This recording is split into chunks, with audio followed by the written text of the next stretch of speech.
Good morning, Worm here. It's about that time. So, before I start, actually, I apologize if the AC is annoying. It is currently 94 degrees. We're in the middle of summer, and that kind of sucks when you're in the South. So, I say kinda, it's really why I shaved my head. It's way too hot to have hair at this point. So I've got a few things. I can't get comfortable. Got a few things I want to talk about, and I've got notes this time, yet again.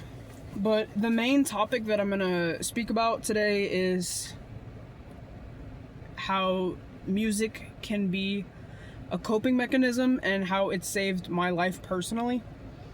So before I start, I'm gonna give a little context, a little background of how I grew up and how, of course, music's gonna be in there. So when I was a kid, I went to a very small private Christian school. Very glad that that thing is closed now because it was terrible. Probably the worst school I could have gone to. So not even for what happened, it was just the conditioning that was the worst. So very small, had maybe 100 kids, and I think that's being generous. But there, you had to be friends with anybody and everybody. And if you weren't, you'd get pulled in the principal's office, talked to, depending on your attitude or what you did to that person. You know, you'd get whooped because that was allowed. Parents consented to that, by the way. Oh, can we beat your child? Yes, please, take my signature. Crazy work. But that's just how it was. So we're all adults now. None of us stay in contact. Not a single person. No one really liked anybody. The only thing we had in common was the shit school we were in, pretty much, or the shit teachers, or the shit principal. They were all shit. Or the shit belief at that point, you know? So I would go to school in the morning. This is my routine. Every kid has a routine. Weekdays, get up way too fucking early. Go to school. First class is Bible class. I was half asleep the whole time. Okay. We had to bring a Bible to school. You know, go home. Get your little afternoon snack in. And I was a very active kid, so I was always outside. I would be outside as soon as I got home until it got dark. So probably like 8 o'clock-ish. But the one constant that I had in my life, regardless of if life was going up or if it was going down, was music. I always had music in my ears.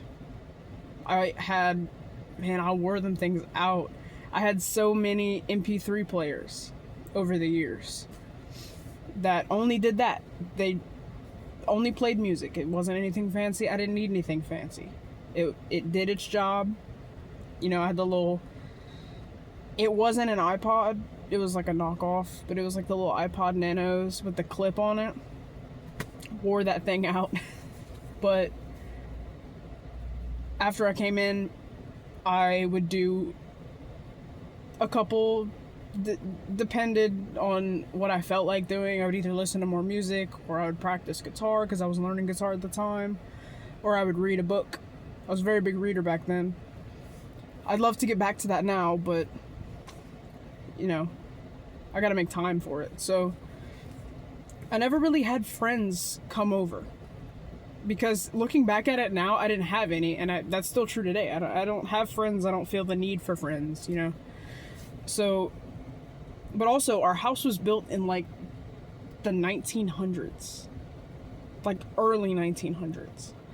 So it was falling apart, and that for an adult causes a sense of shame because your house isn't nice. You got holes in the floor, whatever.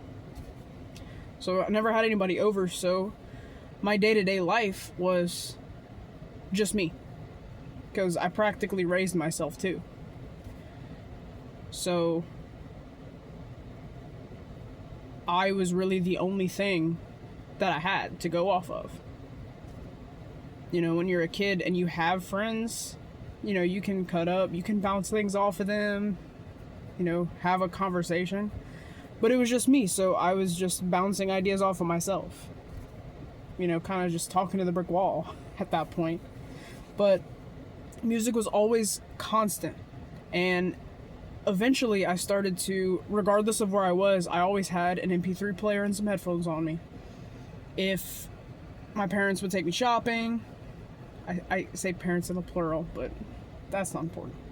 So, take me shopping, grocery shopping, whatever, I always had music in, and my ears could not hear anything else because I would put the music up so loud because I wanted to just drown everything out. Everything, the world, people. It got to a point where the only friend that I still have and had at the time, even though we can go a couple months without talking and just pick back up, it's like one of those friendships.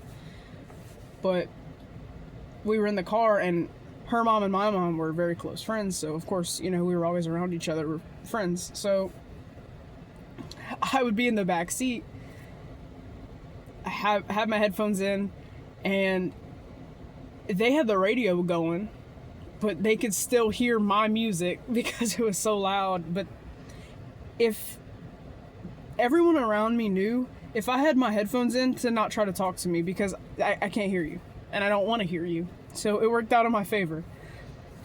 But one of the coping mechanisms is just wanting to shut out the world. And music does that very well. And even today, it bothers me when I'm trying to show somebody something musically, showing them a song or something I wrote, whatever, and they start talking in the middle of it. That irks my nerve because I want you to experience this thing, and in the middle of the thing, your mind is not on the thing, it's elsewhere, and you just start talking, and then, you know, that's just a pet peeve of mine. Another thing about music is that it will never leave you. Okay, growing up, I had people leave.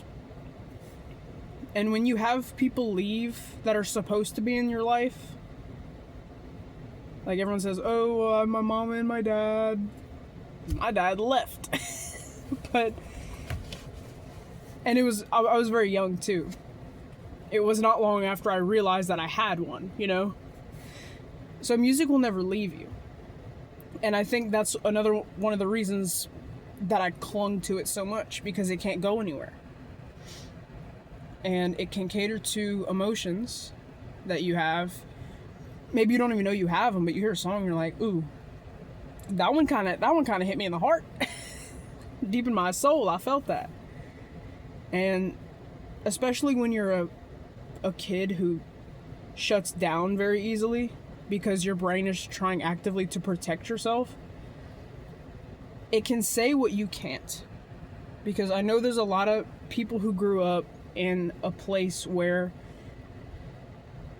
they can't speak the truth. They can't say what they think because it's seen as, depending on who you're around, it seems like an attack on that person, or they just don't want you to have an opinion. They want you to think whatever they think. So when music can say what you can't, it helps to get through that and deal with it. In the same sense, of course, everyone knows music can be therapeutic, but choosing who you listen to is very important. Because, yes, there are all these good things about music, but there's also cons. And one of those is, if you're always listening to really sad, low-energy music, you're gonna start to feel that way. And I know some people, their favorite artist is just a sad artist. My favorite artist is Mac Miller. And the cool thing about him is every album that he has, first of all, none of them sound similar, but every album portrays an emotion. So whenever I'm feeling an emotion heavily, I'll just think about what album can I listen to right now has this same emotion, so I can just like think about it, process it, but I don't dwell on it. And that specifically helps me to get through it. And music's a beautiful thing.